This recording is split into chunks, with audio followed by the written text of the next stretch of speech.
It's cold out, and Stroganoff is really good. So this is a very easy dish. We have in here beef top round in little strips. So you can have your butcher do this for you so it's easier. We put just a little canola oil in this. We get a really good sear, and we do not salt it. The reason why the salt pulls out the moisture, you get braised, you get a boil. So you want to really get a lot of color. And you see how that nice color is? Wow. And then at the very end, then I'm going to salt it. Okay? And then I'm gonna take it out. So you don't salt it before you brown it? No, just this kind of methodology. So you don't want to get, you want to get that really, really brown first. And the salt will stop the browning. So into this gorgeous beef love here, we're gonna add onions and mushrooms. Oh, yeah. They're inexpensive, the most inexpensive mushroom. Don't get a fancy mushroom for this dish. You're doing it without the can, because you know the can really makes it super inexpensive with the cream of mushroom. And then we're gonna add a little bit of thyme, bay leaf, soy sauce. Now, that's not a very traditional ingredient. I love soy sauce. To give it a good depth of flavor. Whole mustard. Good. Our beautiful, gorgeous, That's beautifully seared. caramelized. That looks great. Oh, man. Top round strips. And then we're gonna add this, which is just beef stock, unsalted.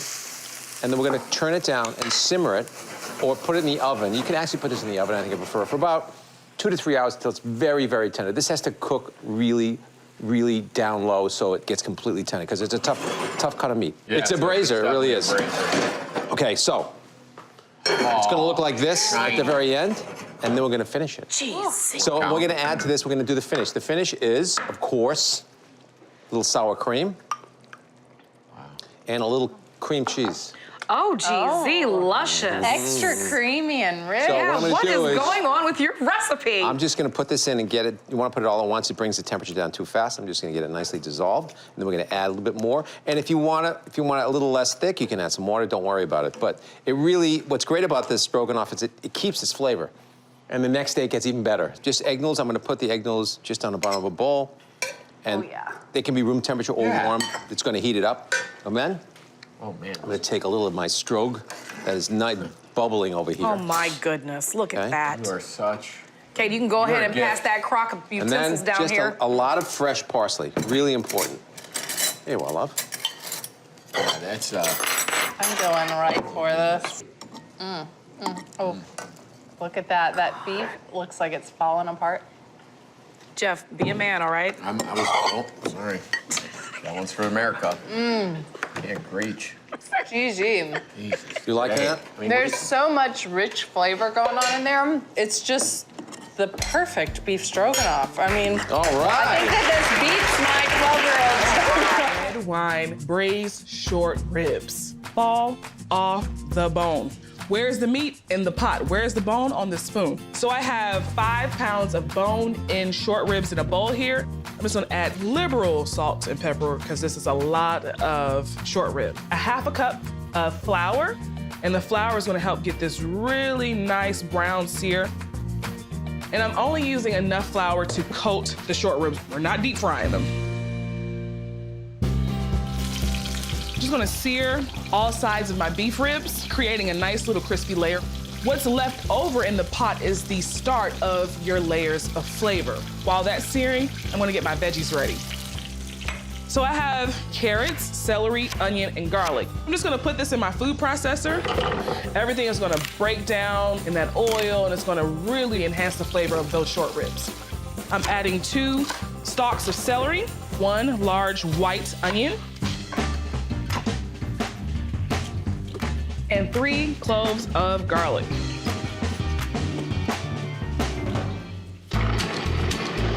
So I'm processing my carrots, onion, and celery. Make sure all those chunks of veggies are broken down. All right, that's great. Let me turn my short ribs, let them cook on the other side. Look how brown they are. There's some crust down there from the flour and oil. That's where all of the flavor lies. They are done. They smell incredible.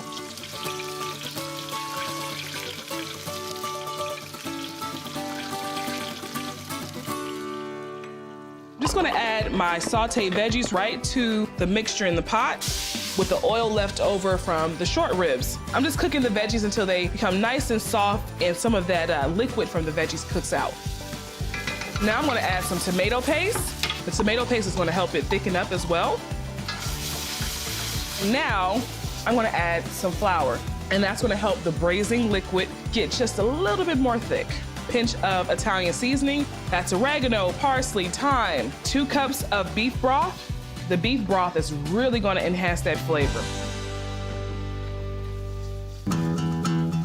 The fun part, 1 bottle dry red wine. I'm gonna reduce this wine by half and then add in my beef ribs. And I'm gonna add a bay leaf. All right, I'm gonna let this reduce by half, so that should take about 10 to 15 minutes. I'm gonna let this bake at 300 for 3 hours to get that meat super, super tender. And when it comes out, it will fall off the bone.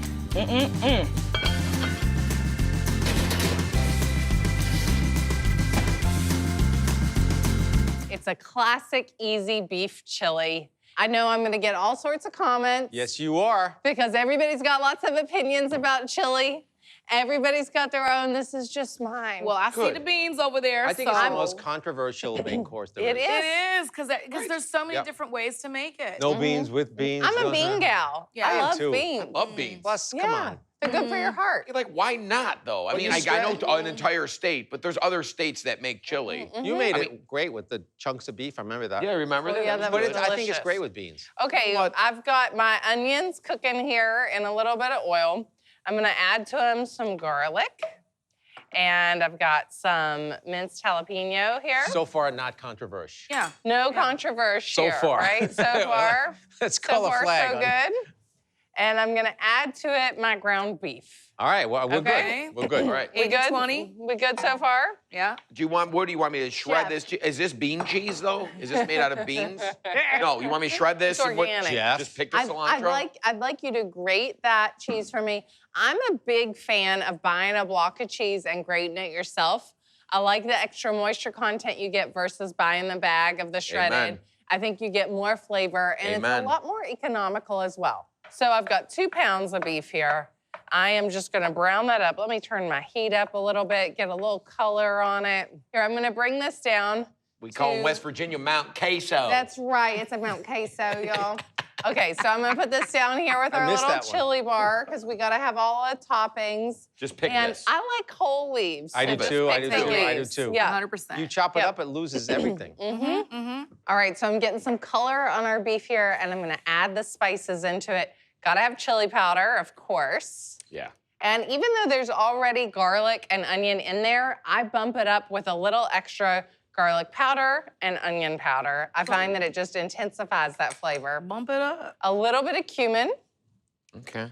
and I've got some oregano. I like to take the dried oregano in my hand and give it just a little break up. It kind of releases any oils that are in there. Your hands flavor. wonderful. Massage it. Yes, a good amount of salt. Yep. You really need a lot of salt in this. And pepper. Let's stir that in. Can I make a confession? Yes. Please. I really think there's some chili mixes already done that are really good. Definitely, And definitely. what all I do is, no, I take them and no, I know, it's hard. Because, I mean, it's spice. So if you blend it right, it's okay. Yes. Definitely. And then I amp it up even more. Okay. Or a taco seasoning that? packet can work great. What is in today's chili. date? Put it in the calendar. put it in the Yeah, calendar. put it in the calendar. Oh, this smells so good. And this way, those spices just get a little heat on them, too. They need it. And it kind of opens up their flavors. It looks perfect. And then I'm gonna add to it some tomato paste. That's a good amount. Yes, I So use no a- chipotle. You don't put any chipotle in it. I don't do Chipotle. chipotle in it. If you Really? wanted to Interesting. add a chipotle in adobo and give it a little bit of smokiness, go Okay. for it. Absolutely. And then I like to Complicated. really stir that tomato paste in before adding any other liquid. All right, I'm gonna add some water in. Ooh, why'd you do Water. half hot, half cold for this one, too, there? And I'm gonna add in some chopped canned tomatoes. I like the chunky bits. Yeah. And a bay leaf. Do Oh, that. Yeah, let's stir Wow, it up. this is. So when you wrote this recipe, you just take inventory of your whole entire pantry and just start omitting? That's the pretty good thing about a much. chili too, you know? It's like, it's a clear, man. Yeah, got clear the it if you're out. throwing beans in it. And then when it's about an hour before it's done, 30 minutes before it's done, add those beans in. And then what I like to do about 30 minutes before my chili's done, You know what that I is? add in white vinegar. Yep. Just That- a little splash. That acid pulls the whole thing together. You can just keep letting it cook and get as thick as you like it. Some people like the chili to have a little looseness. Some people like it really thick. I am like Goldilocks. I like it just Is somewhere it right in covered or between. uncovered? Covered. An hour? And then, yeah, if you want to get it thicker, take that cover off Mm-hmm. and let it simmer for a half hour. Now, I've got a little bar set up here. I've got chips, jalapenos, that beautifully shredded cheese, thanks to Jeff, some cilantro, sour cream. But I'll tell you what I really like for a chili bar. Oh, no. Oh, man, what's it be? Bacon. Tender? Yeah, What's that? Katie. Some big Big old taters. Look at that. What? I'm not gonna make it to the second quarter. That's how you make them, too, with a lot of salt. What is that for, Katie? I was going to make a comment Okay. when you were talking about the viscosity of the chili versus, thick versus thin. You could just serve this with a slotted spoon. So the people that want the thick can just slotted spoon it, and the people that want the thin can Thank ladle you, it. Katie. I think that's actually a wise idea. Appreciating. Yeah, for a crowd, right? Yeah. So that's another way of serving. Yes, Squeeze there's the ends, another way of baby. serving it. Yeah, Yeah, right? That's you know a what to really do. good idea. Hook it up. This is a substitute for you, but spaghetti with the chili. Yes. You can't help yourself. You know what? I just need a carb, Jeffrey. I just need No a carb left You can't help behind. yourself. I can't help TM. it. Okay, this is blazing hot. Dude, don't It's peek. You really, blow on it a really little bit, hot. buddy. We don't want to lose you. What's it? Growing up, we used to. My mom would make elbow macaroni. We call it chili mac, and we'd have it on the bottom, super al dente. Yes. You sit there. I do like 50-50 and That's go great back in for these leftovers. Put it in a Yeah. little cast iron pan in the oven. I also like to do a leftover chili pot pie and make cornbread and put it on top and bake it. You know what? This is so satisfying. It hits. Would it be every- more satisfying with potato? No, it hits every. I'm sure it's fine like that. I'm but gonna go no it's so potato good. on Fine this. like that. It's delicious like this. It's Listen. just simple. Not everyone I love likes it. everything. I like it in a bowl Girl. too. Just that way I can eat more. I don't even want to eat it. It's so pretty. This is molten, Let me dude. take a photo really quick. It's molten hot. Be careful. I'm amazed at how much flavor there is because you put so few ingredients. You didn't put any beer or adobo or anything extra. It was like very economical, and you really are a great editor. I'm making my beef and rutabaga hand pies. I make a dough, add the filling, and then whip up an easy jalapeno ketchup for dunking. To get started on my crust, I'll add 2.5 cups of all-purpose flour to my food processor, so it'll be extra doughy and good. I'll add a teaspoon of sugar and a teaspoon of kosher salt, and those are all my dry ingredients, and I'll pulse to combine. This looks great. I have 12 tablespoons of butter, which is cold and cubed. I also have an egg, and then I'm gonna get 1/2 cup of the coldest water that my tap will give me. To the water, I'm gonna add the egg yolk, and I'm gonna reserve the egg white for my egg wash later on. I'll add 1 tablespoon of apple cider vinegar. I'll stir this up. I'll add the butter directly to my food processor. I'll get my lid on and then pulse until the butter is the size of small peas. And as I pulse, I'm gonna drizzle in the wet ingredients and continue on pulsing until the dough comes together. Oh yeah, this dough is looking great. I'll form my dough into a big log, and that'll help me divide it up into individual portions for the hand pies when I shape them. All right, let me grab my plastic wrap. I'll wrap this up and then stick it in the refrigerator while I make my filling. The filling for these pies is just that, filling. And the best part about it is that you don't have to cook it before adding it to the center. I start with 12 ounces of cubed sirloin steak in my bowl. I'll add a diced russet potato, 1/2 an onion, a few carrots for color and sweetness, and lastly, 1 rutabaga, which is quintessential pasty filling, and it adds loads of earthiness. I'll just peel off the skin and then chop it up. Now I'll season this with salt and pepper. And I'm also gonna add some fresh thyme, which will give these pies some herbiness. I'll strip the leaves right off of the stem and sprinkle these in. And I'll mix my filling all together. My filling is done, I'll grab my dough, and then I'll put the pies together. My dough's had a chance to chill, and now I'll unwrap it and then cut it into 6 pieces. I'll dust my board with my flour so that the dough doesn't stick. And then I'm gonna roll my dough out into an oval that's about 8 inches long by 6 inches wide. Each of these pies is gonna get a cup of filling, which is gonna seem like a lot, but it cooks down in the oven. Next, I'll brush the edges with egg wash, and this will help seal in the filling. I don't want any of this good stuff escaping. And now I'll tuck this filling in. So with one hand, I'm gonna fold the top dough over, and then with my other hand, I'm gonna try to keep the filling all together. I'm gonna roll the outer edge on top of itself. And then to make it pretty, I just like putting in a scalloped edge. I'll add 2 slits in the top for some vents to release the steam, and that's it. Look how cute. It's like a smile. Okay, I'll keep on forming my beef hand pies with the same crimped crust. All tucked in tight, no filling escaping here. I'll finish these off with some egg wash before I stick them in the oven. I'll bake these at 400 degrees for 15 minutes and then reduce the temperature to 350 for another 30 minutes until they're deep golden brown. My beef and rutabaga hand pies are almost ready, and they'd be really good as is, but I'm gonna make a simple jalapeno ketchup for maximum flavor dunkage. I'll just add a cup of ketchup to my bowl, some pickled jalapenos with a splash of brine for heat, a few dashes of Worcestershire sauce, and mix it up. Oh, that's spicy. That's gonna go perfect with the hand pies. And speaking of which, I'm gonna check on them now. Look at this perfect golden brown color, and they smell amazing. I have to taste one. Oh yes. Let me dunk in that ketchup.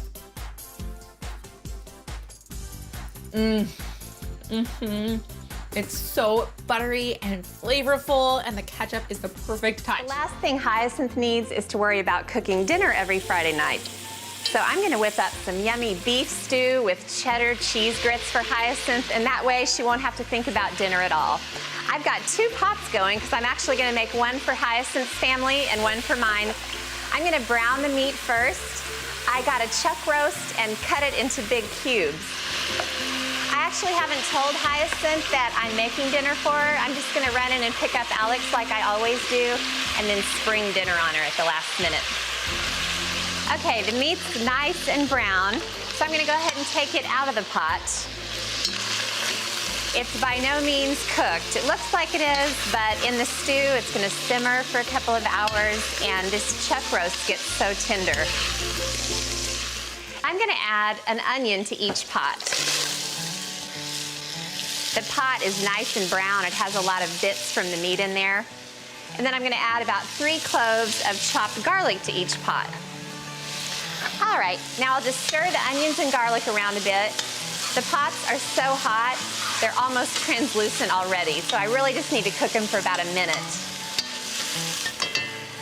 So I'm just gonna take a break and grab a couple beers. It's been a long day. Just kidding. I'm gonna add the beer to the stew. This gives the stew really great flavor.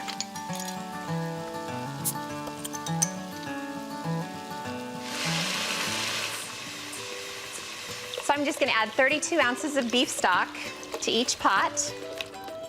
Now to the pots, I'm just gonna add a few dashes of Worcestershire. Worcestershire always adds a nice savoriness, a little bit of richness. Then I'm just gonna add a little bit of tomato paste to each pot. Gives it a little bit of a tang, gives the sauce a little bit of richness. So good. And I like to add paprika to the stew also. It gives it a great flavor, but it also kind of helps with the color. And then I'll add a little bit of sugar to each pot. Now the last thing I need to do in this stage is add the meat into the pot. So I'll just slide half into this one and half into this one. Okay, now I'll just stir the meat in, make sure it's all combined. And then all I need to do now is be patient. I'm gonna put the lids on the pot, turn the heat down, let the beef stew simmer for about an hour and a half, and then I'll put the root vegetables in, let it simmer until it's done. And Hyacinth is gonna be so happy. All right, the beef stew's been simmering away for about an hour and a half, and now it's time to add in the vegetables. I gotta tell you, oh, this smells so delicious. I smell everything, the beer, the broth. Now, I've got 2 carrots for each pot. And then I also have 2 parsnips for each pot. And then I have 1 turnip, and that's enough for both pots. So about a half a turnip per pot. Now, I didn't want to add these at the beginning because the vegetables would be pretty much disintegrated. So this is the perfect time to add them. Let them simmer for about 30 minutes till the veggies are nice and tender. The last thing I'm gonna do is thicken up the cooking liquid a little bit. I'll drizzle in some beef stock into 3 tablespoons of flour, and I just wanna make a really, really smooth, pretty thin paste. Now I'll just add a little bit into each pot.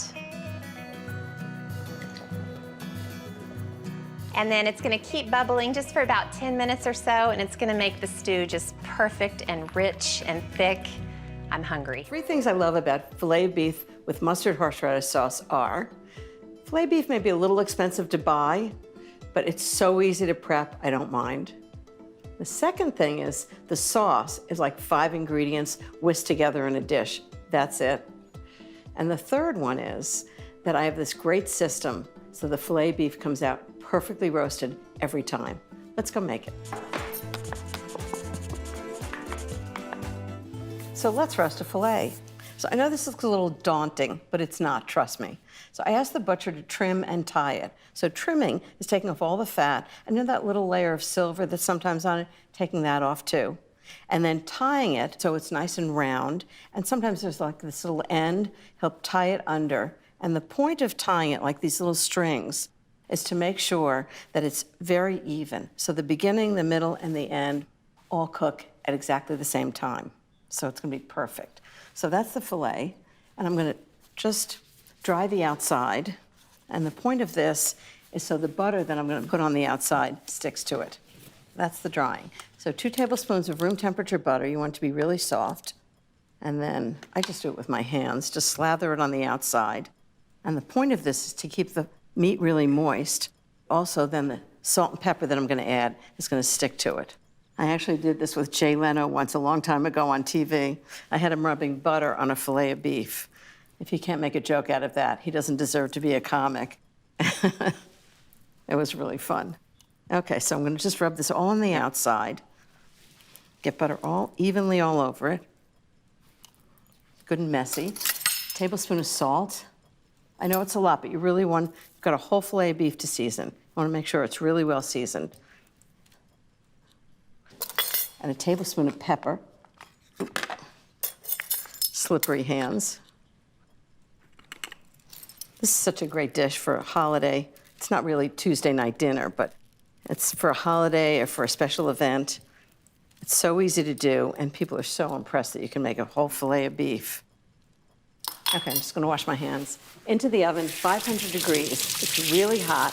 Make sure your oven's very clean, otherwise it'll smoke. For 22 minutes for rare, but I like it medium rare, so I'm gonna do it for 25 minutes. And it comes out perfectly every time.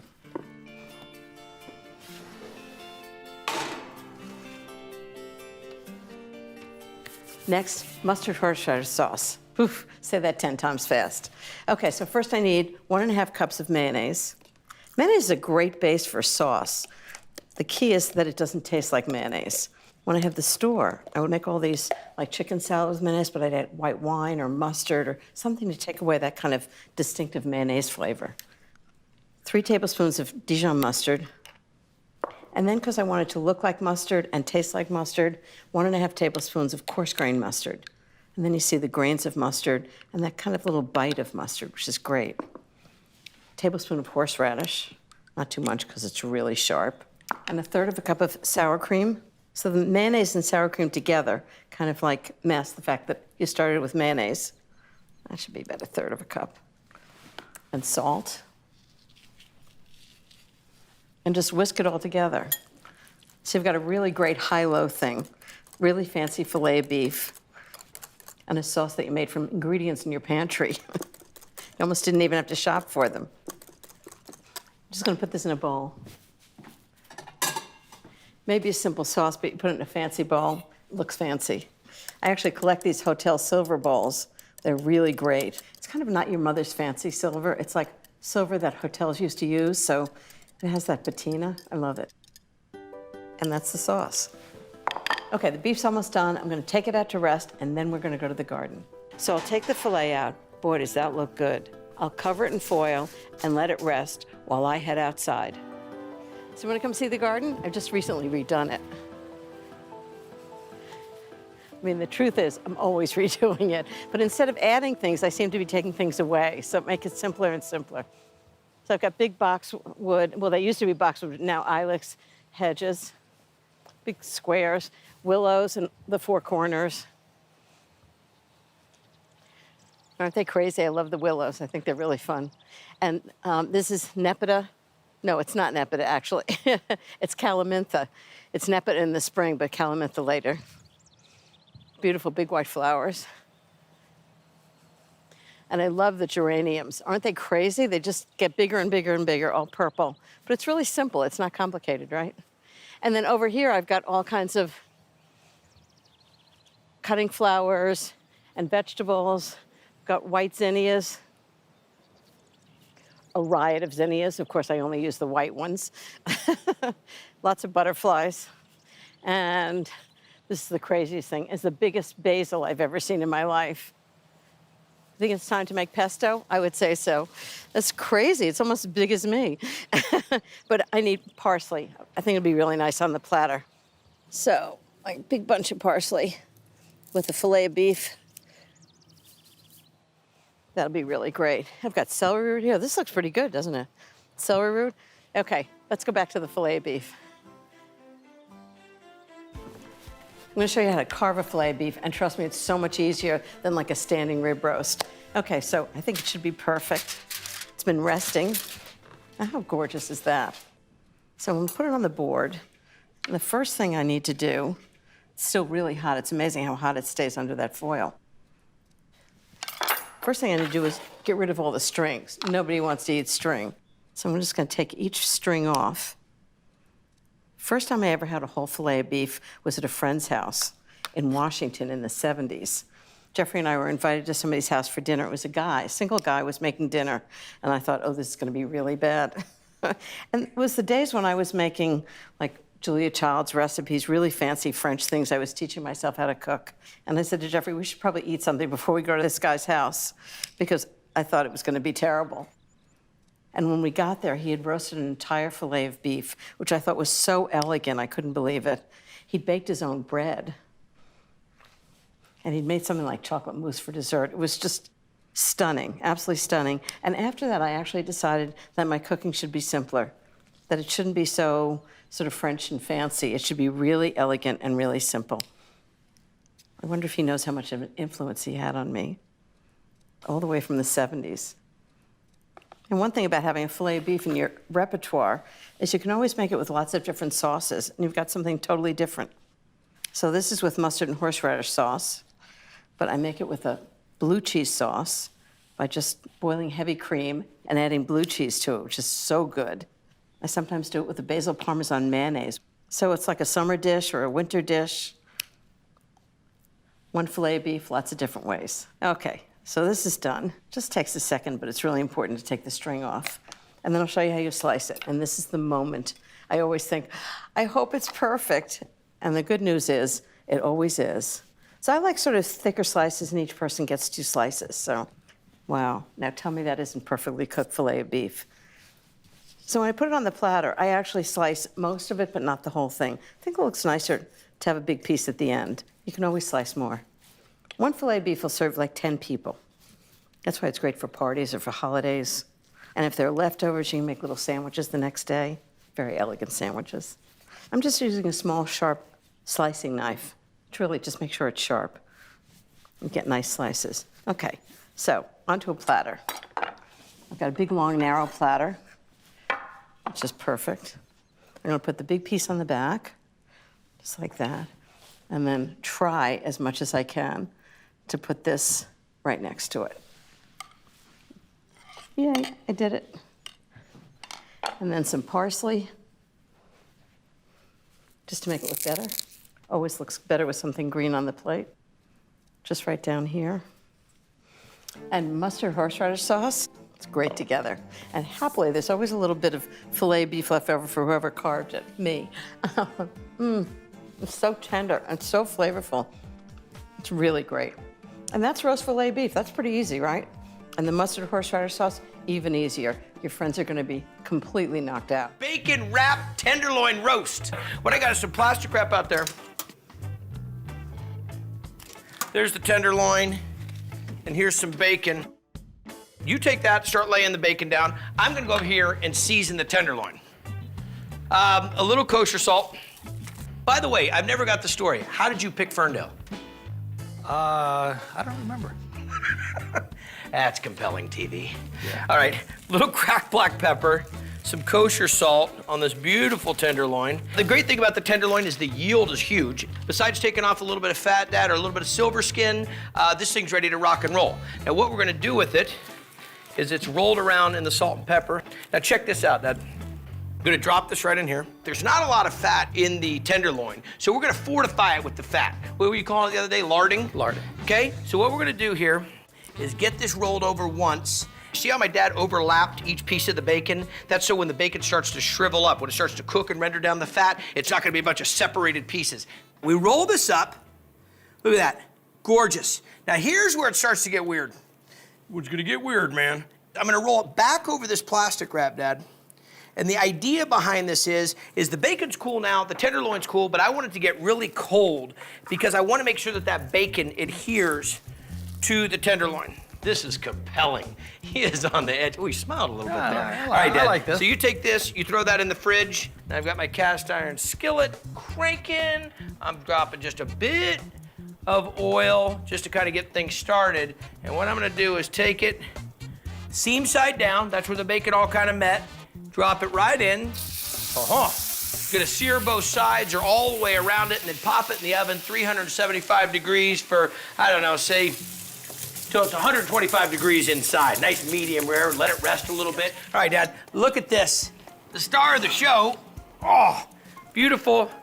I know, don't kick the oven door with your foot. I know. It's your door. I know the rule. You do it now. So check this out now.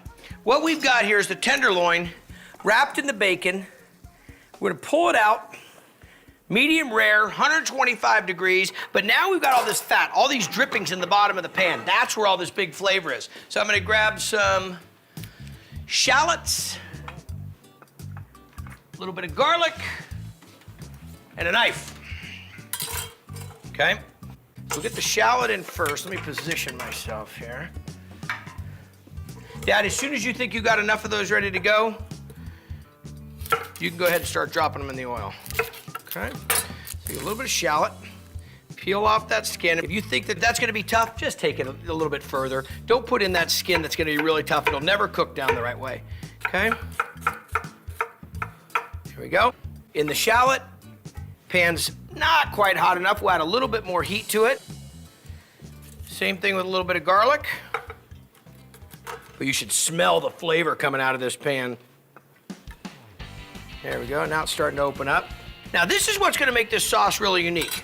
Some peppercorns, some green peppercorns to be sure about that. So what's a green peppercorn? Well, it's a black peppercorn that didn't have a chance to turn into a black peppercorn because it's been brined. So we're gonna take some of these. You'll see that fat starting to work those shallots and the garlic, all that flavor on the bottom of the pan. So we get some of these peppercorns in there. Let those start to open up. While that happens, a little whiskey.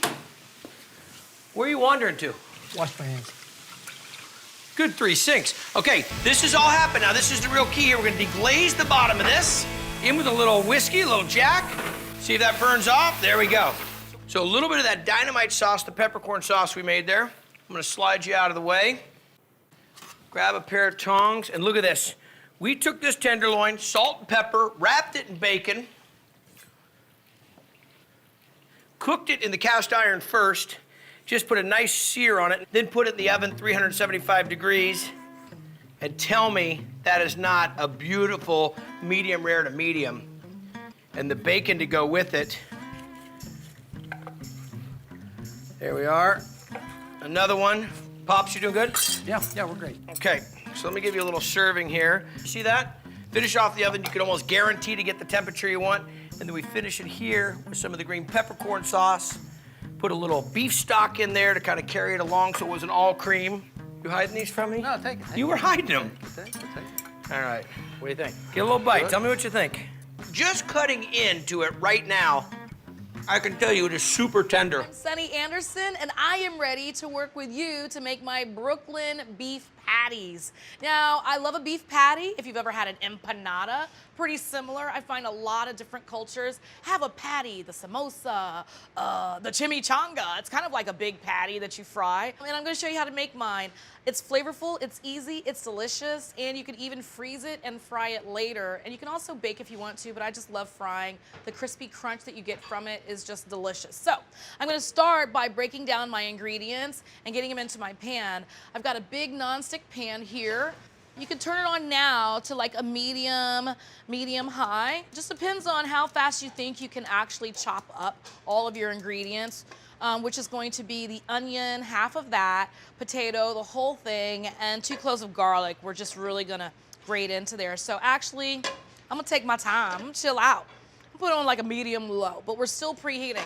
So when we're ready to actually throw it in there, it's nice and hot, and it'll be a nice sizzle. Okay. Let's work with the potato first. Feel free to skin this if you want, but you know what? I like it looking clean. Now, let me show you how I do this. In order to make beautiful cubes, I really actually don't care if you make beautiful cubes or not because it's gonna be on the inside of the empanada. It's really just breaking this down to everything being the same size. So also think about though when you bite into your empanada, you don't want this big chunk of potato coming out. So what I like to do is think about something else that's gonna go in whole like corn and say to myself, let me see if I can break down the potato to about that size. All right, so that's what I'm gonna do. First thing I'm gonna do is what we call blocking it off. I'm just gonna make a big block out of this oval thing called a potato. There you go. We call that a cheek. I'm gonna flip it around and do another cheek. And then for extra measure, you can come in and you can lob off that top there. You lob off another top. You go like that and get another side cheek. And then go like that, you get another cheek. So now we got kind of like a block. You know, we can do some things with this block, like block it off. So, just go in, and I say I'm gonna make it like a little plank, little plank, little plank, little plank. It might be a little bit bigger, who cares? Flop it over, line it up. Let's do another set of planks. Now, if you don't feel comfortable with your tall stack, that's cool. You can half it, go down in. Now, try to make these plank sizes the same width. The same width. And maybe this one will be a little bit smaller, but we got it, see? Now, let's do that again with this set. Same width, same width, same width. Okay, now, put it back together, put this together, turn it this way. Now, you see what's happening? You see what we're gonna do here? We're gonna make some cubes.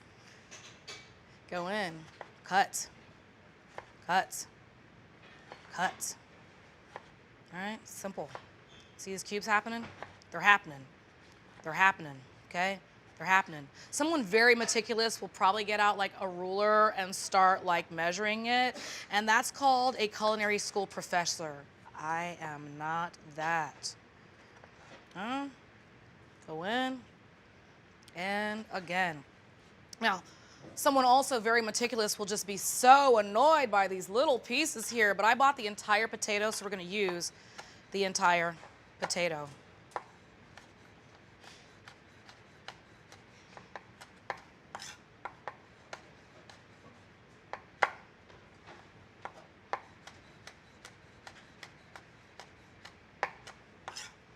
I'm gonna go in and take this guy down by half.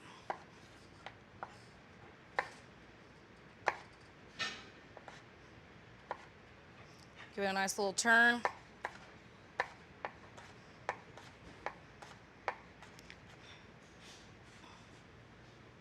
Same thing with this other little cheek.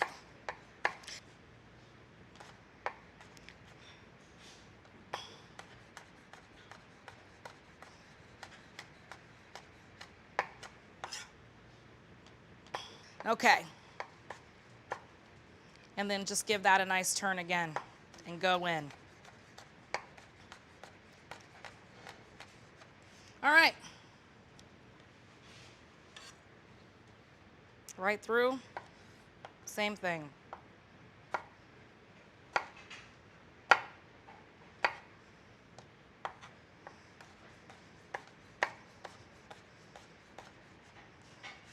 Okay, so I've got my pan preheated. Feels good. I always feel like if I can hold my hand atop of it for about 10 seconds and then it's like, oh, it's ready to go. And that's on like a medium low, so a little bit of oil. It's a good time to do potatoes now because we want them to kind of hang out in our pan for a second and get some golden brown color on one part before we start tossing and flipping to get that golden brown on other parts of it. So I'm gonna put it in now, turn it down a little bit, right? But I'll put it in now because I've got a little bit more time to chop up my onion. Now, if you're saying to yourself, I don't have a big pan, you might wanna do this in batches because the rule of getting some color is to not steam. You just want to actually saute and cook and sear whatever you're doing. So first thing you wanna do is make sure you get into your pan and create space.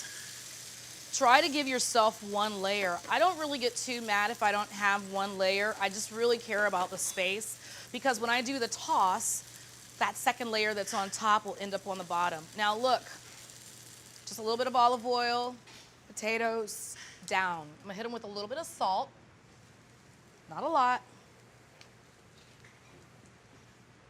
Little tiny pinch, right over the top. Some pepper, and then while you're getting your potatoes golden and just letting them hang out so that you can get that color, work on the onion. Very simple. All right, so keep it intact. So we're gonna go through, that's root. Okay? Depending on the size of onion you get, but I say about a half a cup. Usually in my recipes, when I say a half a cup of onion, I mean a half of a medium onion. If I say a whole cup of onion, I mean about a whole medium onion.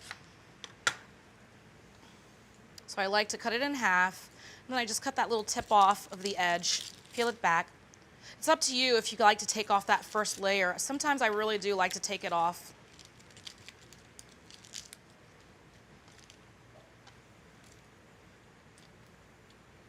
So we did this segment on the kitchen. The old myth about cutting an onion. Do you chew gum to make sure you don't cry? Do you have a really sharp knife to make sure you don't cry? Maybe you turn on the water faucet. Do you put a piece of bread in your mouth to make sure you don't cry? We tried them all out. Let me tell you the foolproof way. Freeze this for about 10 minutes, 15 minutes, maybe 20. Go in to slice it.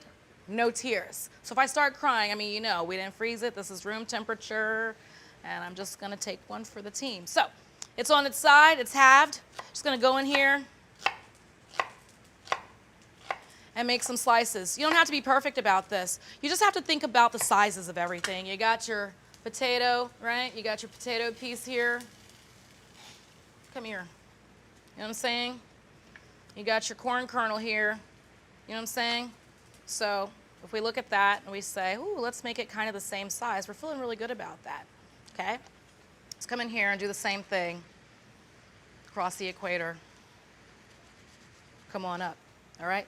It's kind of the same concept that we did with the potato, right? We slice it a couple times this way, turn around that way, and now we're gonna go in.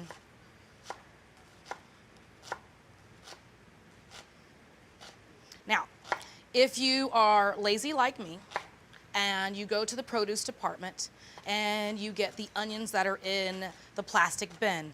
You can use them. I would just suggest get a colander out, rinse them off. They've been sitting in that onion juice and that onion is just so pungent. It's not what you're going for. You want the flavor, but not all of that marination. Now, if you use onions from the freezer, which you can find chopped onions in the freezer, they can go right into the pan. Just know that you really want your pan a little bit hotter because that steam that's gonna come up from those moist frozen onions, you really want to quickly evaporate, all right? I'm gonna take a look at these potatoes, see how they're doing, and I might give them a toss, just depends. Oh yeah, it's a good toss, so. So you don't have to do this move, but it is fun to practice. If you have a tiny little ball, and obviously the stove is off, or you can just be in any other room, put the little tiny ball in there and just have fun with it. And the more you do it with something that's not gonna fall on the floor and you feel like, darn, I really wanted to eat it, the more you'll get comfortable doing it with stuff you don't want to fall on the floor, like your potatoes. So now look at some of that golden brown I have going on in there. I'm touching it with my fingers because I'm just so used to it, but feel free to get in there with a wooden spoon or a spat. This is looking actually really good. We're not going for every single side of a potato to get seared. I just like a little bit of golden here and there. And I also like a couple of the sides of the potato open because potatoes like to soak up flavor. So I want to leave these a little bit, like kind of maybe 50% golden. So now's a really good time to get my onions in. Right over the top. Now, if you feel the need to add just a little bit more fat, you can. I started off with a little less than a tablespoon, a little bit more, not a lot. And I'm gonna give this a toss as well.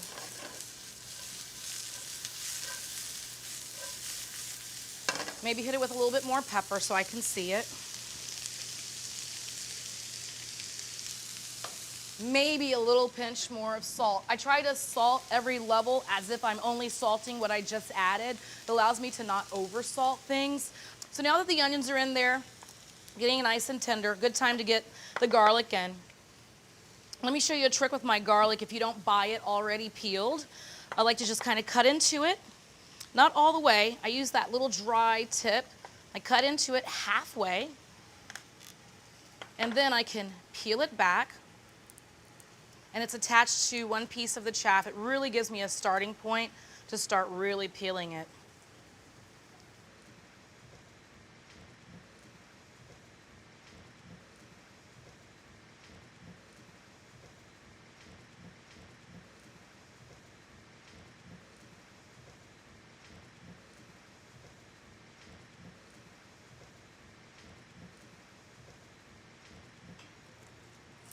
See how easy that is? I mean, I get it. I know people want to like bang it on the counter, but if I'm going to grate it on a rasp, I mean, I don't need bits and pieces. I like my knuckles. So I like to keep this intact as much as possible, you know, just for the integrity of it all. But listen, don't go all the way down when you're grating this. I like to save the nubs, and I'll make like a stock or something out of it, or a hot sauce. I'll grind it up in the food processor. Make sure I got all the chaff off. Good to go.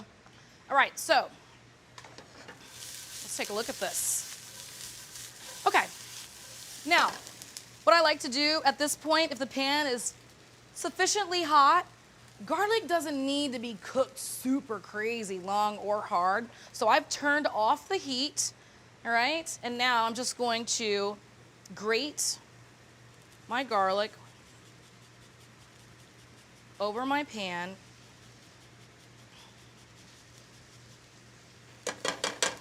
Remember this nub, I'm just gonna like put back into a bag, use it to make sauces, stuff like that.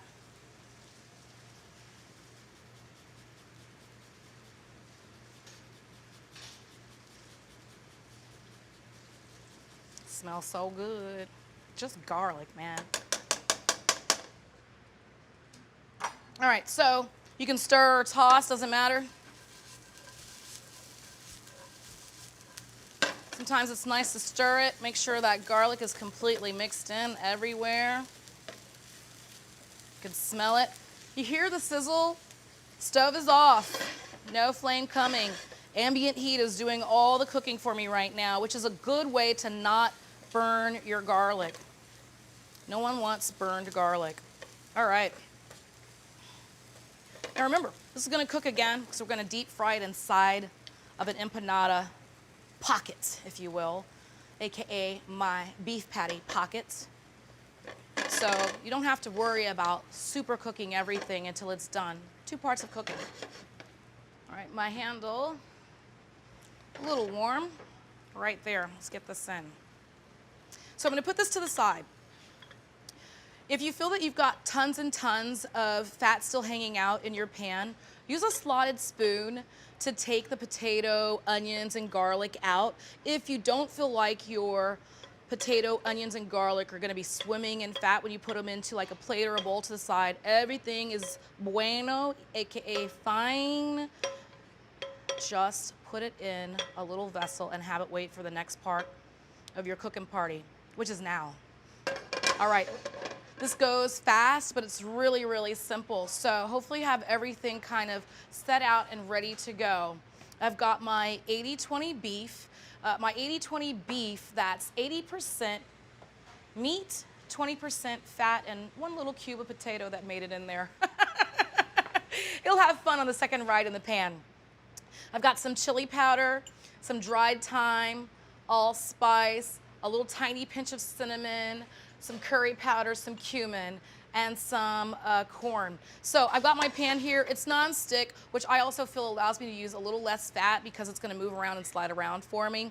So I gotta be honest with you, I'd love to toast all of my good old spices first. So let's get them in here, and then on top of that, I'll put the beef. So we're gonna toast our spices. So get a little chili powder down, some dried thyme. Do this quick. Remember, my pan's off, so this is still just ambient heat that's happening here. Oh, curry powder. Let's do it. You might say to yourself, what? Curry powder? A Brooklyn beef patty? Yes. There are so many different ethnic foods in Brooklyn. I just really wanted to bring some of those flavors together. A little bit of allspice here. Not a lot. Goes a long way. It's kind of like the nutmeg. Cumin. Kind of like scallions to me. You can never have too much. A little bit. And then a tiny pinch of cinnamon. A little bit more. All right, so now I'm going to turn my pan on. Let's do it. There it is. I'm turning it on to like a medium. I'm going to move it around with a wooden spoon, all of these spices, and then immediately just drop some of this beef on top and have fun. You'll say to yourself, how long do I toast? Your nose will let you know. Your nose. So we have a ½ pound of ground beef here, which means we're gonna do a ½ teaspoon of salt, okay? Feeling really good about this flavor and the scent right now. So let's bloom it out with just a touch of olive oil. We do have 20% of fat going into our beef right here, or coming out of it, but olive oil helps everything move around. You hear that sizzle still? So what I'm gonna do is I'm gonna turn it up now because we really do wanna get in here and cook everything and brown it. Oh, yeah, pan's on. So I got it to like a medium high. Now's the time to get in here and just start breaking it up. Make sure you mix it into all of the flavor here.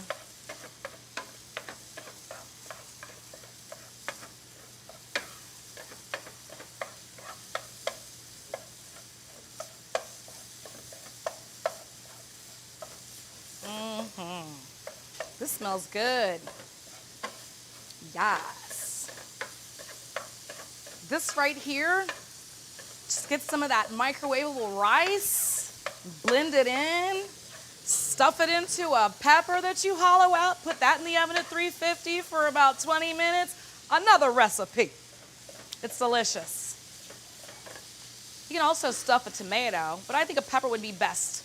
You know, like a green bell pepper or red bell pepper.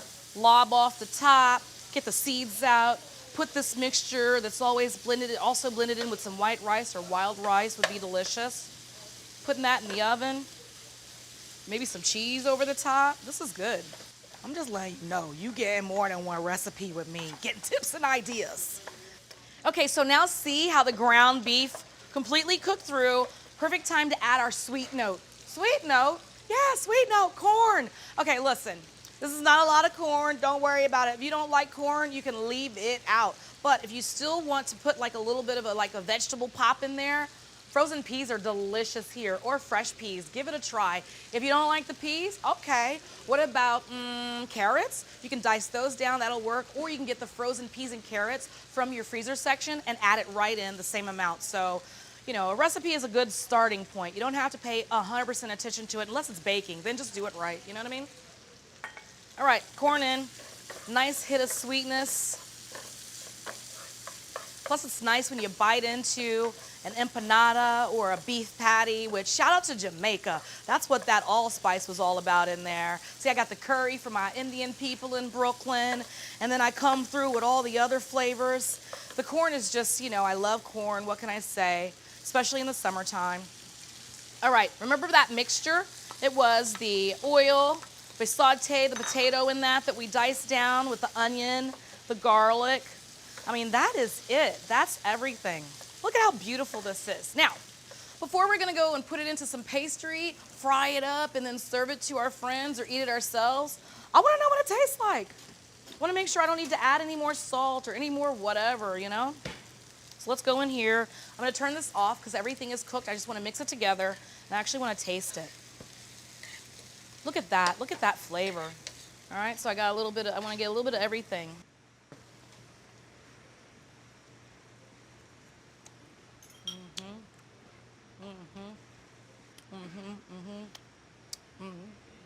A tiny pinch more salt. See, wouldn't you hate to taste your empanada and feel like you gotta sprinkle salt on every bite? And I've done that before some places. Potatoes really need it. All right, so I'm gonna take this off, let it cool, and then I'm gonna start building these beef patties. Really important to let it cool because we're gonna put it into a beef patty and we don't want that patty to start cooking before we actually want it to start cooking. Right? Everything's cleaned up. I got my oil here. This is peanut oil that I'm frying with. If you can't find it, you can use vegetable oil. I love peanut oil because it takes it a little bit longer to smoke, so I can just run it like a diesel engine. It will never overheat. If you know about a diesel engine, you know what I'm saying? So the temperature I'm going for here is 365, right? So let's try to get it to like 375. So when I put the empanadas or my Brooklyn beef patties into the oil, the temperature doesn't go down so low that they're not frying at the proper frying temperature, which is about 350, let's be honest. So maybe I'll 365 at 370. But what I don't want to do is, you know, over fry. So I see I'm going a little bit hot here. I'm gonna actually turn the heat off for a little bit. Every once in a while when I fry, I do what I call ride in the wave, you know what I'm saying? I'm looking at the thermometer, I'm putting a couple pieces in, I'm like, do I turn it up a little bit, turn it down a little bit? Listen, this is all up to how much oil you're using, the conveyance that you're using. I am actually using what we call a Dutch oven. It's cast iron enamel, so it's going to retain heat a lot better than maybe like a stock pot or any kind of other pot you might be using. So just try to keep an eye on your oil. So I've turned it off now. I'm gonna let it go down just a little bit to get to that spot, but it's a perfect time to actually start building my empanadas. Now, remember the filling? I got it on the back counter. It's nice and cooled down. It's a perfect time to start building our empanadas. Okay, let's talk empanadas or beef patties. These are easily found in the freezer section. These are beef patty wrappers. They're gonna come like this with a little bit of plastic between them so it's easy to peel off. You don't have to do anything to them, but fill them up and crimp the edges. So I'm gonna show you how to fill up. It's very simple. Got this in my hand. I'm gonna take a spoon or a tablespoon measure. You can find these in different colors. You can find them in like orange with some annatto in them. You can find all kinds of different colors in them, but you know, white works. So I put about 2 tablespoons in there. You can also find different sizes. Sometimes they're a little bit bigger. And what I'm gonna do is just fold it in half. I pinch the middle. And then the goal here is to not have a lot of air on the inside of your beef patty. So push and press. Push and press. So I'm going to push, right? Push. And then I'm going to just kind of come in and press. Come in and press. Now, it depends on how much dough to filling ratio you like. One of my favorite parts of a beef patty that I would get at a street cart in Brooklyn was those crispy edges. I'd eat those first and then go in for the center. So this is closed, but it's not secured. I'm gonna show you how to secure it. You're just gonna take your fork and you're just gonna come in and press it.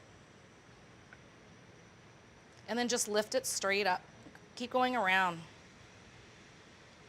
Straight up. Straight up. Don't worry about being perfect. As long as you get everything clamped in really nice, just keep on going. If you need to turn everything around, turn it around. Make everything in your kitchen work for you. That's what we're doing. We're conquering your kitchen. It's not conquering you, honey. Okay. Keep going. Can you see that? And then keep going. So, I'm gonna finish up a few of these and then start to fry them.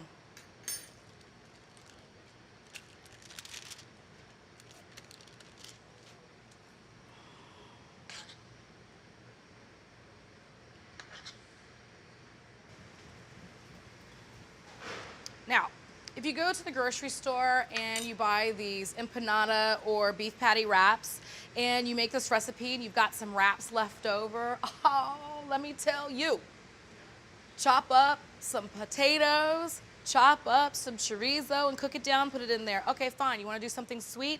Get an apple, chop it up, saute it, just put some pumpkin pie spice on it, put it in there, that's it, fry it, delicious.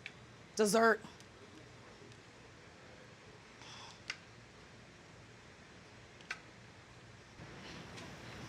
Crimping ain't easy, you know what I'm saying? So as you're making these, it's really important to not overfill this. You don't want it to burst in the oil. Plus, you really want a good meat to pastry ratio. There we go.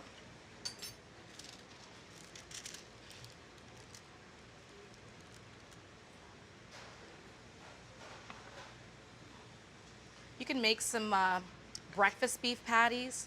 You can use some breakfast sausage. Same thing, potatoes. You don't even have to use those spices because your sausage is gonna be pre-seasoned for you. So just get some sausage in a pan with the potatoes, onions. So many different things you can do with these wrappers and a little bit of oil.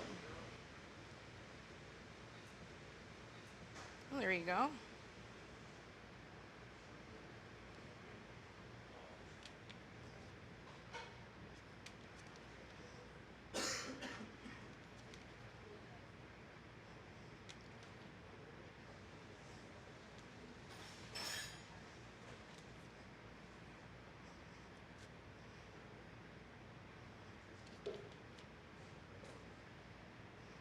This is like when you're like, okay, Sonny, I've got like 15 more of these to go. I'm gonna have to hit pause and do a little ketchup. It's cool, hit pause. When you come back, we'll be frying. Now, if you're feeling like it's like getting warm and things are a little bit too sticky, it's okay to have like a little bowl of flour. You stick your fork in it and come on over here. It'll release a lot easier for you, but we're doing pretty good. Not too hot and sticky in here right now. Oh, hey, speaking of hot and sticky, let me check my oil. Okay. Okay, it's hovering. So it's at this like really cute 370 thing. I know as soon as I drop some of my beef patties in, it's gonna go down a little. So I'm riding that wave like I told you about. Almost done with my crimps. You know what I'm saying? Beef patties, the cousin of the hand pie. You know what I'm saying? The great uncle of the samosa. All right, here we go, right? 6. Now, at this point right here, you can put these in the freezer, freeze them until they're hard, then put them into an airtight bag, suck all the air out. If you don't have one of those contraptions that does it for you, just put it into the resealable bag that's perfect for your freezer. Seal it all the way until you just get right to the last bit. Stick a straw in there. Be really careful about the seal. Suck the air out, seal it. Oh my goodness. You're a human suction machine. You can do this. It doesn't cost money and 3 easy payments. All right, so we've got the oil, which is peanut oil, at 300 and it's hanging out at about a 70. I wanted to get it down to 350, and I'm gonna do that by simply just dropping my beef patties in and riding that wave. So let's do it. Gently, don't drop it, lay it.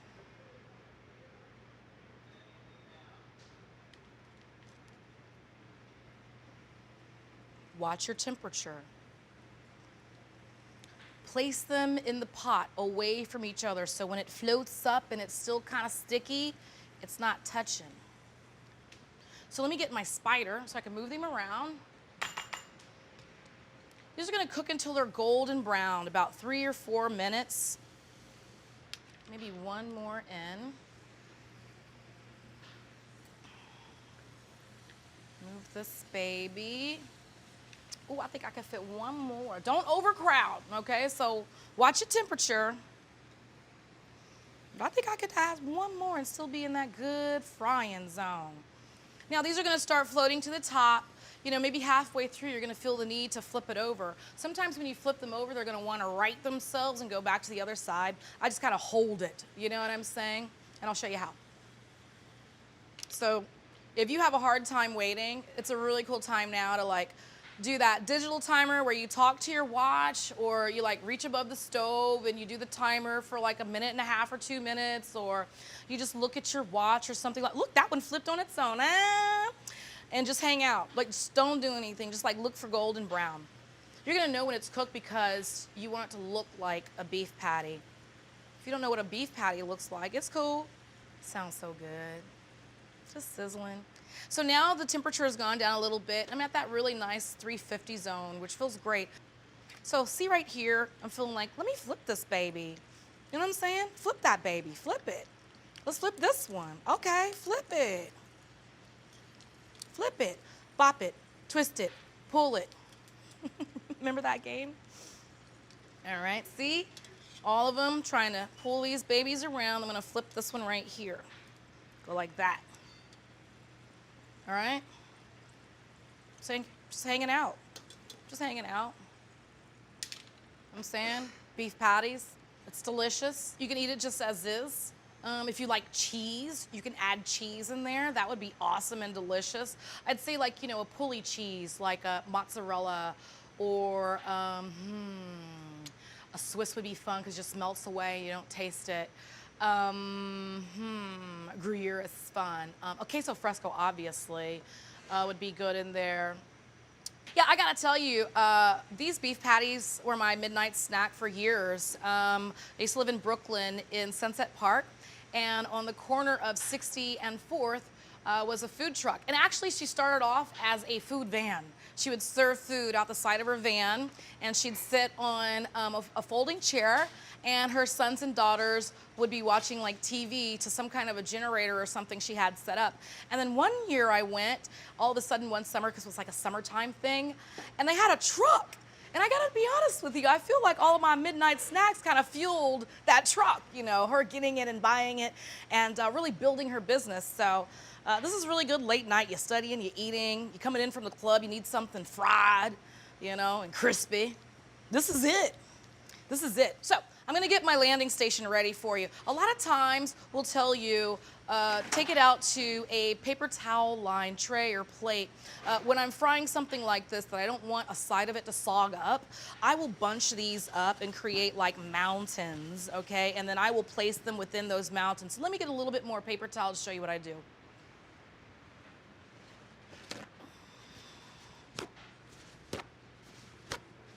Now, I'm feeling really good about this fry, but if you want less splatter, save your skin, save your body, save your countertops, get a splatter guard, okay?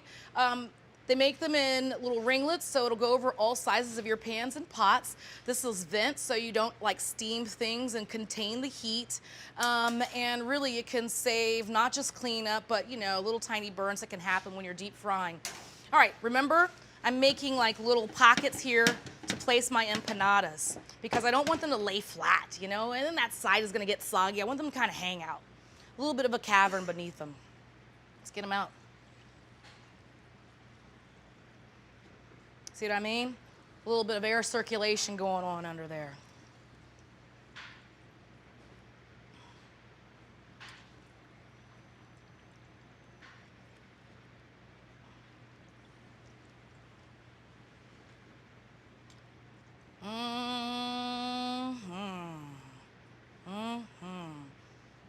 Put this little baby in. Plink. I have one question for you. Are you ready to eat? Let's do this. Ooh, it's hot. Ooh, ooh, ooh. Ooh, ooh, ooh, ooh, ooh. Mm-hmm. Mm-hmm. Mm-hmm. Look at that, huh? Little empanada love, little Brooklyn beef patty love. They're really hot right now, so I suggest, you know, just hang out. But the best part of getting these at a street cart in Brooklyn was they fried them on demand. And you'd walk home biting that, just you know, usually you'd buy like a horchata or something with it to cool you down in the summertime. And that's really how I knew the seasons were changing in my neighborhood in Brooklyn. It went from hot horchata season to cold horchata season.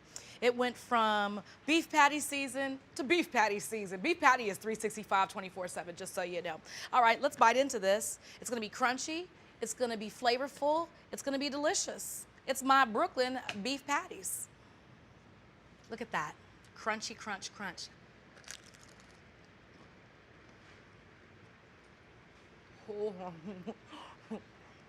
It's like being in Brooklyn. We don't have any horchata here.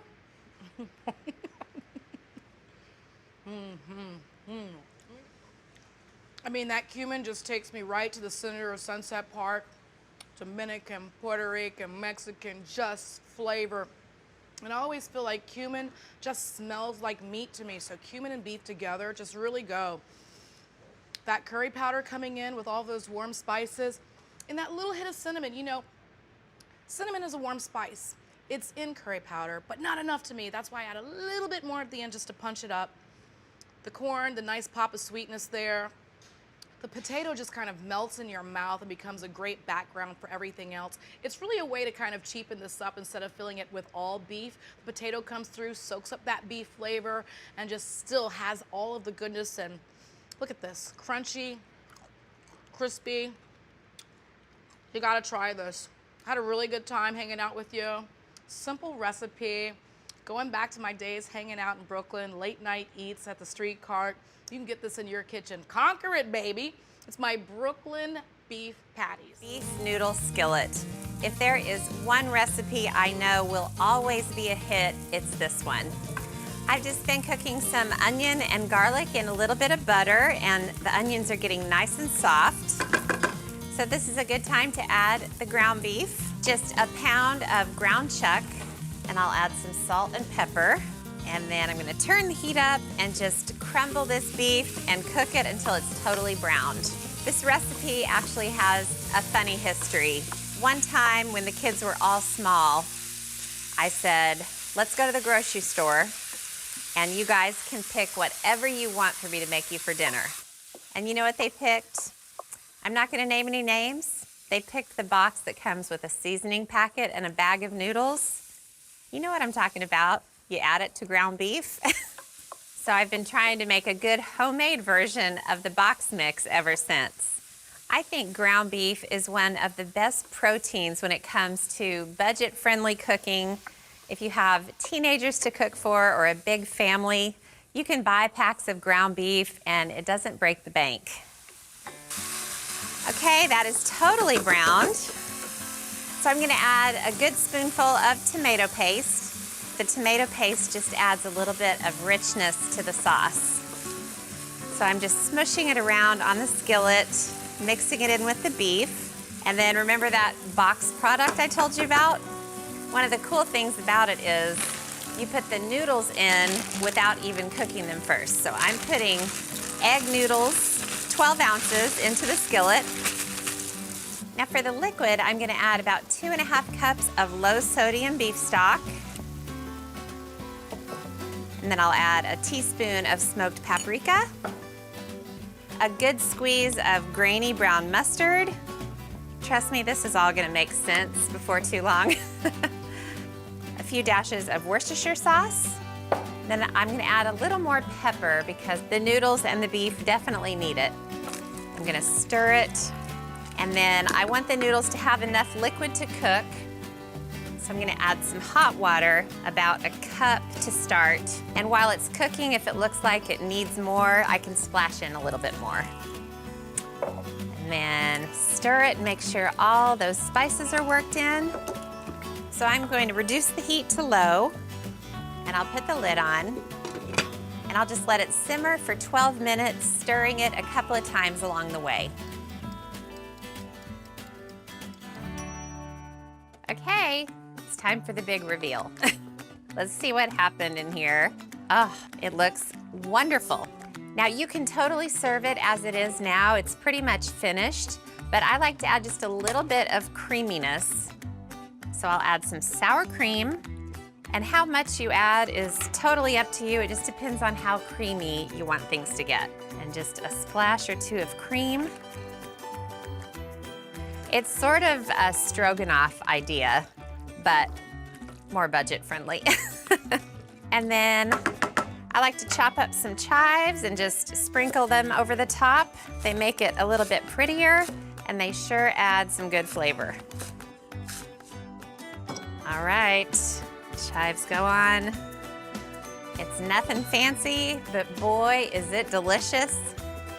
So the first thing I'm gonna make is beef bourguignon, which is really just beef stew with red wine.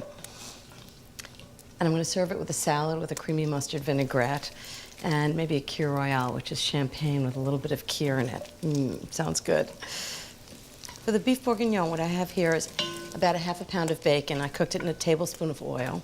I'm gonna take it out, which leaves some of the fat in the pan, and then I'm gonna cook the beef and the vegetables and the wine, a little cognac. It's gonna be really good together. You know, I think Americans think of French food as this sort of fancy pinkies up kind of thing, and I love the really traditional recipes that are real country food. So the next thing I'm gonna do is take 2.5 pounds of chuck, which is a fairly inexpensive cut of meat, not like filet of beef. And I've cut it in cubes, and I'm just gonna dry it a little bit. If the cubes are dry, they'll brown better in the pan. Just salt, pepper,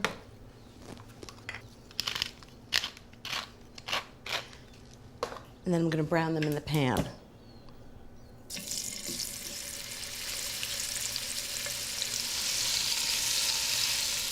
Just do it in a single layer so they brown really evenly.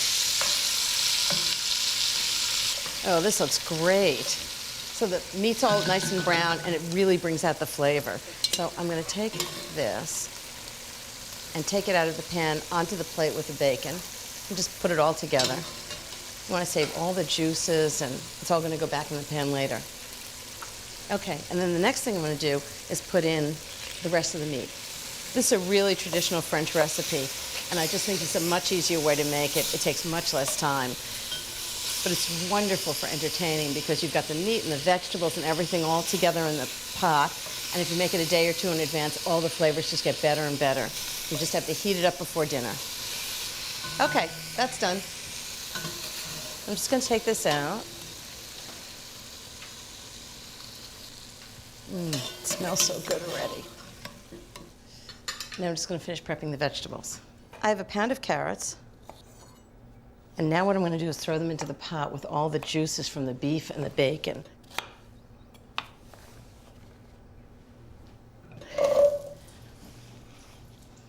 And cook them for about 10 or 15 minutes until they're just tender. And I'm gonna add 2 large yellow onions and a tablespoon of salt and 2 teaspoons of freshly ground pepper. It seems like a lot, but it's a big stew. I'm just gonna saute this for about 15 minutes until the vegetables are just tender and the onions are nicely browned. This is so great. Miguel, I think, is picking up flowers and dessert while I make dinner, so it makes it so much easier and really more fun. I love a good collaborative meal. So the next thing I'm going to do for the beef bourguignon is put in chopped garlic, about 2 cloves. Very often recipes call for onions and garlic to go in together, but I think the garlic really burns very quickly. So I tend to do the onions for about 10 or 15 minutes, and then the garlic for only the last minute. And then you get all the flavor of the garlic and no burning. So 2 cloves of garlic, right in with the carrots and the onions. I'm just going to stir that a minute. So I need a 1/2 cup of cognac. I'm going to pour it into the pot. And now comes the fun part. I'm going to flame it. Stand back. Whew. What the flame does is it burns off all the alcohol but leaves that gorgeous flavor of cognac. Okay, and then I'm gonna put all the meat and the bacon and all those gorgeous juices right back in.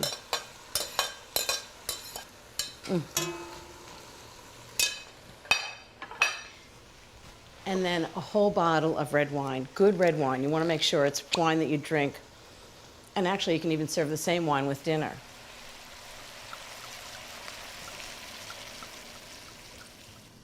I did say a whole bottle. And then I'm gonna add a little bit of beef broth. Just want enough so that it covers, almost covers the meat, but not quite. And don't spend days making beef broth. A can of it is just fine. Tablespoon of tomato paste. I actually get it in a tube, so it's really easy to keep stored in the refrigerator. Okay. Keep it nice and fresh with the top on. And the last thing here is fresh herbs, fresh thyme.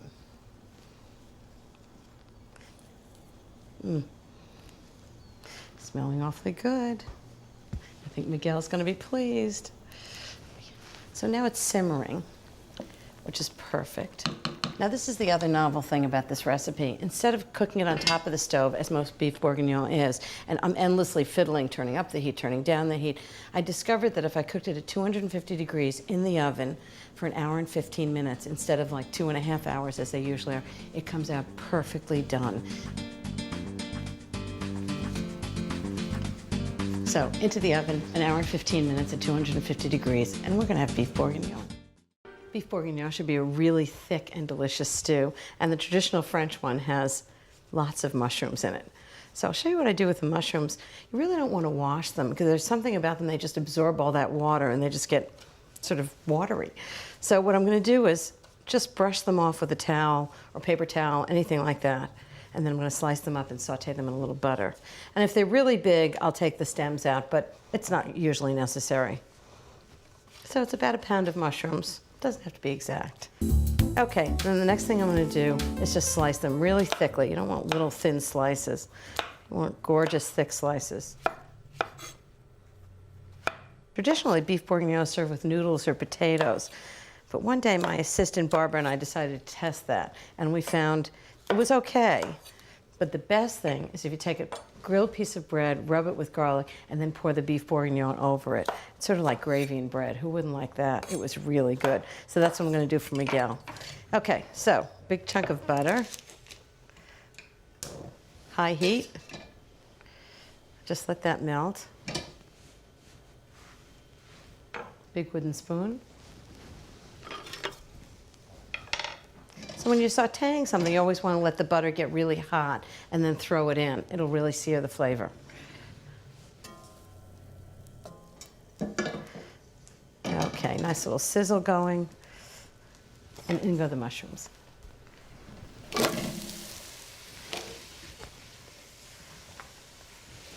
I'm just going to saute those for about 10 minutes until they're really meaty and delicious and tender.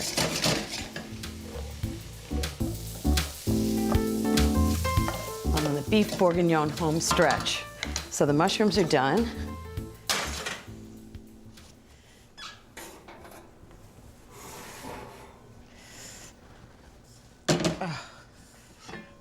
Woo. Oh, that smells so good. Can't wait to see what Miguel's doing for the table setting. So I only have a few more things to do with the beef bourguignon, and the first is I'm going to thicken it a little bit. A little butter and flour. 2 tablespoons of butter. 3 tablespoons of flour.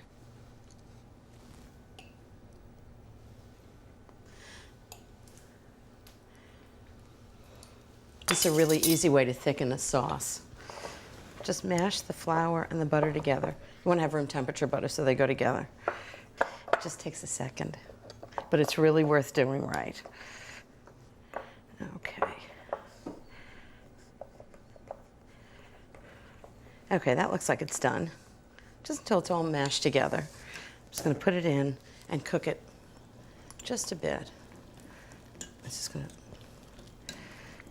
I love the way this smells. I can smell the cognac and the wine and carrots and onions. Who wouldn't want that for dinner? Got every last bit. So beef bourguignon has small whole onions, and I'm going to show you a trick.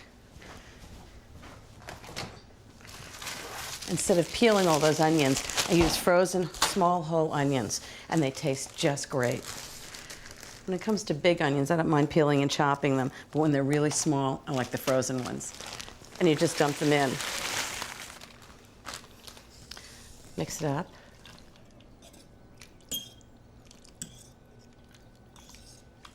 And the last thing is the mushrooms that have been sauteed. Okay, right in.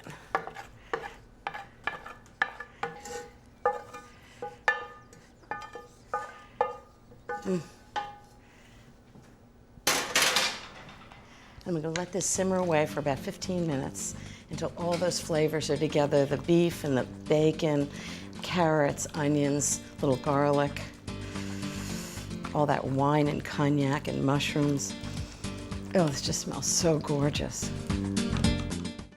The big secret I want to let you in on in this dish is how to marinate your meat at home and get it wok tender like they do in the restaurants. So let's start by marinating our beef. I'm starting with flank steak, which I think is probably the best all-purpose cut of beef for the wok because it's chewy, but if we tame it with this marinade, it has a really beautiful beefy taste. These are the secret ingredients to marinate your meat at home like the restaurants. Baking soda, that's gonna help tenderize the meat. There's a fancy word that chefs use called denaturizing, but all that really means is getting that meat to kind of like fall apart by means of the baking soda. So the next thing is cornstarch. Cornstarch is going to help pull in the marinade flavors and also create that kind of fun, kind of slippery texture. So those two kind of alter the meat texture. We want salt now to give flavor, to really punch up that beefiness. So we're gonna have to add some water to distribute all of those ingredients. And then we're gonna add a little oil. Now what oil is going to do is keep you from using too much oil in the wok. It's kind of like getting the oil in earlier so when the meat hits the pan, it doesn't stick. So, all right, marinade is made. Now let's cut the meat. Flank steak, the classic kind of chef tip of cutting against the grain applies here. First, I'm gonna cut with the grain. I want cubes here. So let's say 1 inch by 1 inch. So I'm gonna go with the grain, 1 inch. So what you see here is an entire flank steak as you would see it at the market. You can ask the market to cut off a half or you can go by the poundage you're going to need. I'm only going to use half this flank steak. Now cutting against the grain simply means cutting against the muscle fibers because if you cut against the muscle fibers, there's nothing to hold on to. Imagine a cluster of rubber bands. If you cut against the rubber bands and they splay open, that's really similar to the proteins in the meat. So when you cut against the grain, the meat stays tender. All right, so now I've cut the flank steak into 1 inch strips with the grain, and now I'm gonna cut them into 1 inch pieces against the grain. So I'm cutting cubes today, but if you wanted that classic 2 inch wide kind of plank that like most stir fries are made of, you would actually marinate it the same way, but you would cut it against the grain kind of this way. Okay, so the marinade is done. So you really want to work that marinade into the beef pretty well. I mean, you want to massage it in there because you want the baking soda and the cornstarch to really coat the beef well. What's gonna happen is as it marinates, the meat starts to tenderize and it sucks in all that flavor. All right, so let me wash my hands really quick to stay clean. All right, so with clean hands, I'm gonna wrap this tightly and stick it in the fridge. The marinade's gonna work its magic. So give this marinade at least 2 to 4 hours, all the way to overnight, to really get it super tender. So while that's marinating, hit pause and come back when it's time to cook. Welcome back. So the beef is marinating. It cannot over marinate. So we're gonna take a few more minutes to finish our prep and then grab it. All right, so let's get down to the veg prep part of this. Garlic. So the way to cut garlic is to leave the whole head intact and just cut off a little bit of that root end. All the garlic cloves are only holding on by this little piece here. Now you can actually just get in and break off the cloves that you need. If you lean down with your knife onto each clove, the skin literally will just pop right off, that simply.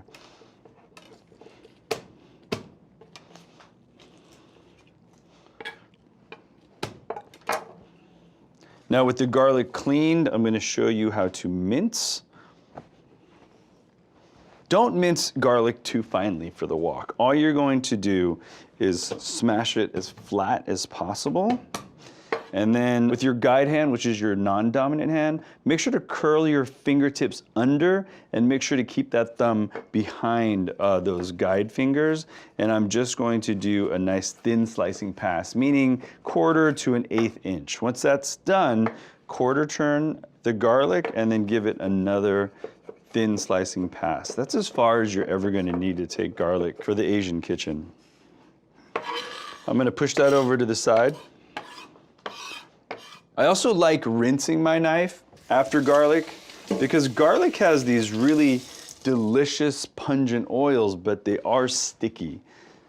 So give that knife a good wipe. All right, bell peppers. This is how I like to cut bell peppers.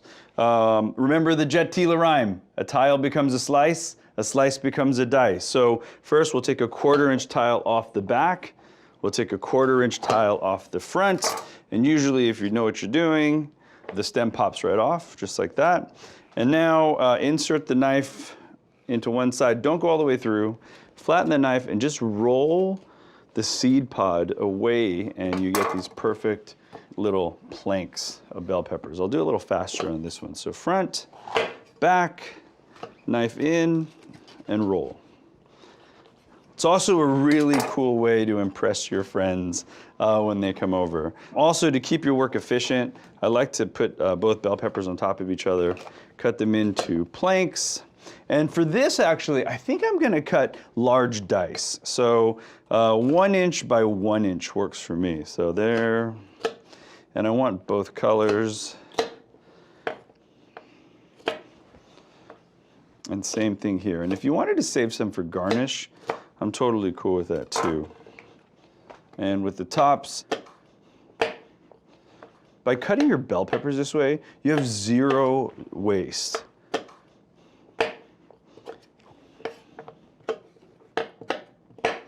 Awesome. Really fast and really easy. I also like using a big cutting board because my wife can't stand it when there's a bazillion bowls. Be thoughtful of the people who clean up around you, and if it's yourself, it makes your life a lot easier. So the way I like to cut onion is to take about a 1/4 inch slice off the top, and I do the same thing to the root side so the onion sits up straight. Cut the onion right in half, North Pole to South Pole, and peel them this way. Makes life a lot easier. Onions are so much easier to peel in the halves. And once your halves are peeled, you have a lot of options. I could slice, I could dice, I can cut lyonnaise, but for this dish, I'm just gonna do large dice. Another good tip for you, let's always cut the root end. Again, you can actually tell, if you see the rainbow, that's the front, the top that grows up, and this is the root, which goes down. I want you to cut that root end right out because that's the piece that holds the onion together. By taking that out, when you cut the onion up, it falls apart beautifully. So for large dice, I'm just gonna go half, and then come the other way and cut 1 inch pieces. And as you can see, the onion falls right apart. So half, 1 inch pieces. And the last thing I need to cut is ginger. Ginger is quite intimidating to some people, but I'm gonna show you how to make it really simple. I just want you to square off the pieces of ginger. And if you see like little fingers, just go ahead and break them off. Just kind of isolate the largest kind of mid piece possible. And if it won't sit up straight, you know you need to kind of tame it down like that. And then you're gonna take the edge side of the knife and just apply really, really light pressure and just turn. Just spin as you're applying pressure. the skin of the ginger will just peel away because there's a moisture layer in between the skin of the ginger and the actual body of the ginger.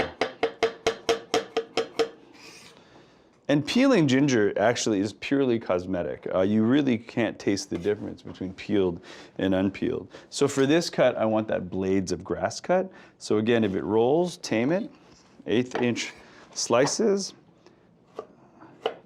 And then I'm gonna stack these 8-inch slices on top of each other and cut these 1/8 inch slices. Also kind of known, I like to call this cut the blades of grass cut too. So if you can see, they're perfect little blades of grass. And I'm gonna leave them like this. If you wanted to mince, just cut these perpendicular and you get the perfect mince. All right, so ginger done. So I know this cut looks really fancy and don't let it intimidate you. If your cuts don't come out like this, no big deal. I just want small and uniform. It's gonna work perfect in this dish. Last thing we're gonna cut are scallions. Mongolian beef is a great dish because it really gives you a lot of knife practice. Those of us that are hardcore knife heads, we can get in there and get a lot of work done here. With scallions, I take the root side off, I line them up, I take the top side off. I'm gonna show you how to cut scallions 2 ways. That'll work really nice in this dish. So let's separate kind of the whites from the greens.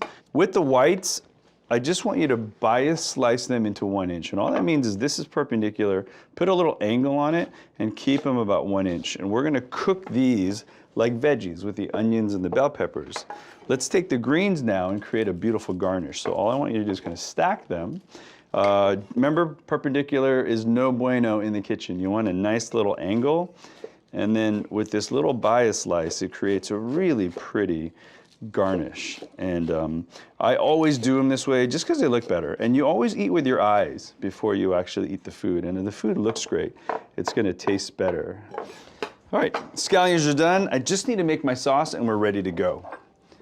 I want you to think about Asian food as 5 flavors, right? Hot, sour, salty, sweet, and savory. So we're basically mixing these sauces that equate to those flavors. So oyster sauce is the champion, right? That's gonna be your kind of every flavor sauce except spicy. That's gonna have a nice sweetness, a good savoriness, a touch of acid in it. And if you had to go into a culinary knife fight with just one sauce, oyster sauce would be my sauce for sure. It really can do just about anything. Hoisin sauce adds a beautiful kind of sheen and sweetness. Soy sauce gives this a nice kind of salty backbone, a really nice kind of support. And then vinegar is always going to lighten and brighten a dish. So I'm not looking for a lot because I'm not going for that kind of sweet and sour flavor, but I want acid to really kind of bounce and round out these flavors. A few more things. Garlic, ginger, cornstarch, and water together to get it to kind of make a gravy and stick to the beef. You want to make a slurry. And all that means is equal parts cornstarch to water in there and then mix it all together. So cornstarch is what thickens sauces, but it needs to go in by way of a slurry because cornstarch right into food will basically just clump up. It's such a fine textured powder, it will not blend into thick sauces. So you need to thin it out first with water and then introduce it into your sauces that way. And that's what we call a slurry, just like that. And although it's cloudy in the bowl, cornstarch activates at 160 to 180 degrees and clarifies and gets beautiful and shiny. I know you're watching me eyeball the amounts. I've made this dish about a bazillion times before. Follow the recipes and it'll come out perfect every time. All right, family, let's get hot. Let's get that wok hot and let's fire this dish. Okay, wok is getting hot. Let's pull the beef out of the fridge that's been marinating. What you're gonna notice is the beef has actually absorbed that water, the cornstarch. So it's gonna feel kind of dry, but once it hits the pan, you'll see it gets beautiful, shiny, and tender. So if your beef needs more time to marinate, feel free and just hit pause and come back to it. But if you're ready to go, let's get cooking. So this is a brand new fresh wok from the market. Here's a really cool tip. If you fire the wok and you start to smell kind of like a little plastic smell, that means this wok has a little plastic coating on it, and it's very simple to remove. Take a big fat tablespoon of kosher salt. Take some paper towels and just carefully, very carefully, just kind of scour the inside of this wok out. And that helps kind of polish down any of that kind of coating that the wok might ship with, and then get rid of that salt. There you go. A wok that is prepped and ready to use for the first time. Okay, so we're gonna cook this in kind of 2 steps. We wanna get the beef cooked first. Because the beef is in such big pieces, we're gonna cook that first, drain off the oil, and then continue cooking the rest of it. So I'm gonna use a little bit more oil than I need, dump out any excess, and you want this pan pretty ripping hot. The hotter this pan is, the less the meat's gonna stick. So very gently slide that beef into the center. Because it is a hot pan, you don't want this to splash. Get that oil around and let this beef really sear up on its own. This is where you're okay using more oil, because all I'm gonna do is drain off the excess that I don't need. In a Chinese restaurant, they're actually pre-cooking this beef in oil first before they bring in the rest of the components. Every good wok cook, you have 2 jobs. Fold the food over and then scrape down any bits that are sticking. If you stay ahead of it, you won't get any burned bits in the pan.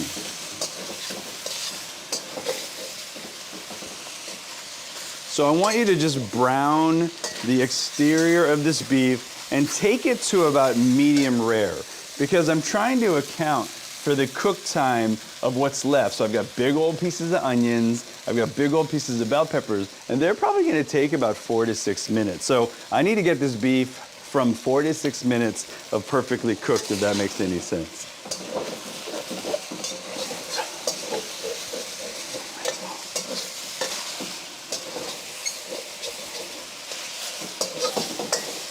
Use the surface area of the wok to make sure you're getting as much searing as you can with this beef.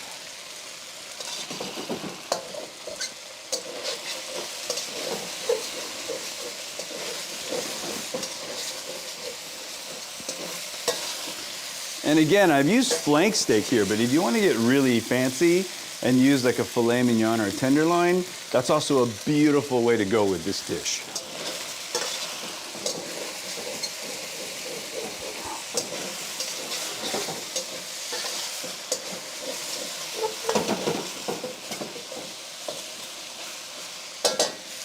Almost there.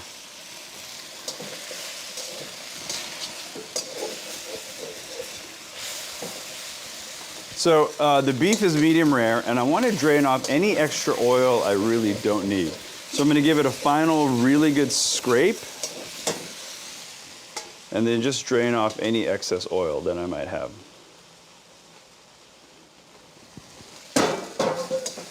All right, back to the pan. Aromatics first. Let's add the garlic and ginger we cut. Really get those flavors to open up. So it's time to add the ginger and garlic because the beef is medium rare. You can tell it's medium rare because it's light pink in the middle and brown all around. So bell peppers and onions were cut to the same size, so they're gonna cook at the same time.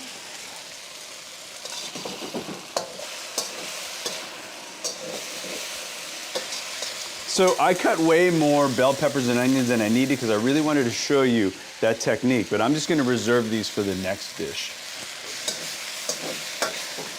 And all you're looking for visually is a browning of the edges of the onions and the bell peppers. Don't overcook it.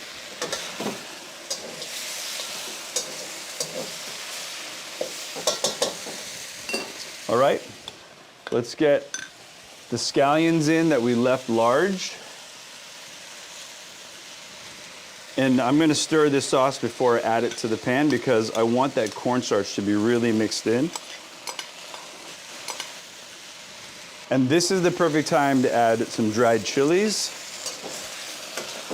And all I'm doing now is kind of bringing that sauce to a boil, getting that sauce to that 160 to 180 degrees so it clarifies and really cooks into a really beautiful glaze.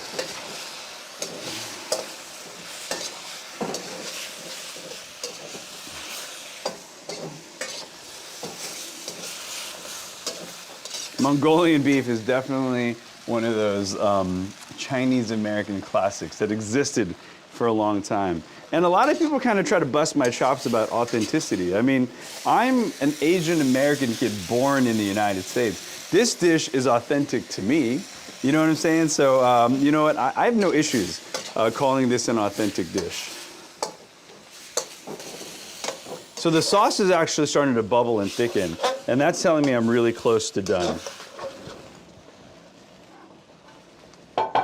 All right, beef is cooked through, the veggies are seared, but they're not kind of limp and falling apart, and the sauce is thickened to a beautiful gravy. Oh my God, I mean, look at that. Sometimes you'll see this served over a bunch of crispy noodles or a bowl of rice. I kind of like to serve this family style with an assortment of other dishes. A little bit of garnish. Wow, I'm starving now. Oh, there it is, a beautiful hot platter of Mongolian beef.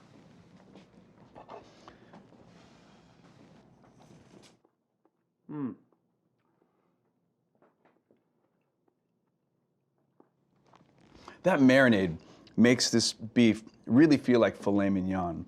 The sauce, that's sweet, savory, marries perfectly with those kind of earthy bells and onions.